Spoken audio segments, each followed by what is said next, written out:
Alright, hey everybody, it is Tony and I am back. I have 3 TTMs back again this week, and they all come from the Big Uglies. The Hog Mollies. They are the offensive linemen. If you hear their name, they're probably doing something wrong.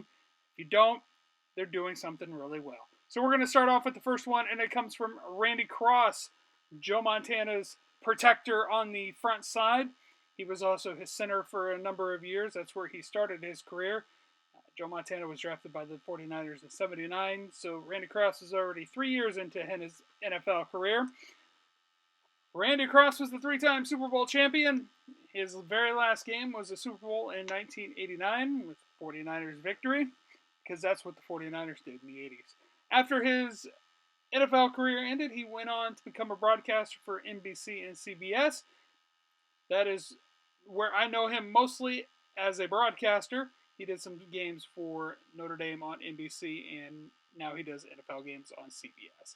Next one comes from Ernie Hughes. Ernie Hughes, Notre Dame offensive lineman in the mid-'70s. He protected Joe Montana as well, both at Notre Dame and with the 49ers.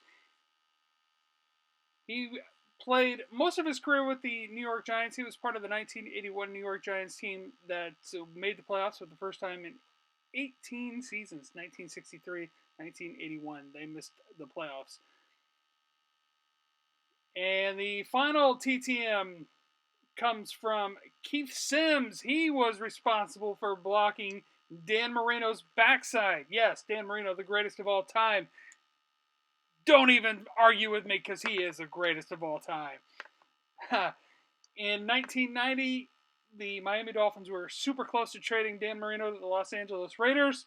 The last minute, the trade was balked by Don Shula because 1987 to 1989, the Dolphins were awful, and Dan Marino wanted out, and ultimately he wasn't traded.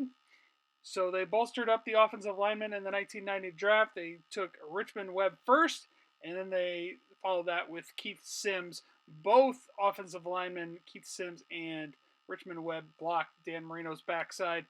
And the amazing stat, the holding and the offside calls, that note that you see there,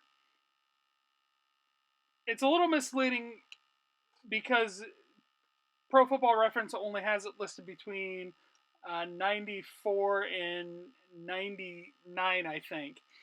And so that is a little misleading, but still it's pretty amazing that he was only flagged for offsides at one time. That's how well you know your quarterback, that he just knew Dan Marino's calls. He knew the sound of his voice. He knew when he was ready to hike the ball. Crazy. That when you're together for 7 years, I guess that's just part of the pattern of knowing your teammates. So that is all I have for today. Thanks for watching, everybody. Have a great one. Bye-bye.